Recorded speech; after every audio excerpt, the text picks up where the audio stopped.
Hello everyone, welcome to the channel. Are you a student or graduate in pharmaceutical science, medical, dental, engineering or allied health fields? Then I have got an opportunity for you. The Indian Pharmacopoeia Commission under the Ministry of Health and Family Welfare, Government of India is offering internship under the program of India MvPI.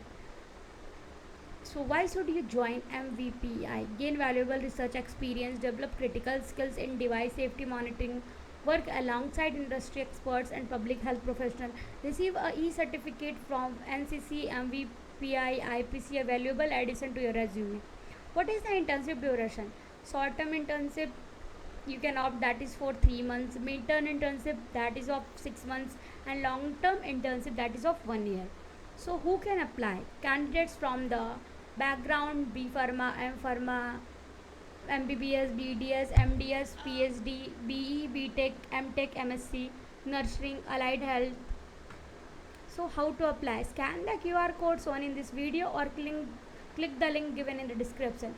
Also email your updated resume and recommendation letter from your HOD at shatrunayi.ipc@govt.in. So what note application are accepted throughout the year. So don't forget to like, share and subscribe my channel. Thank you.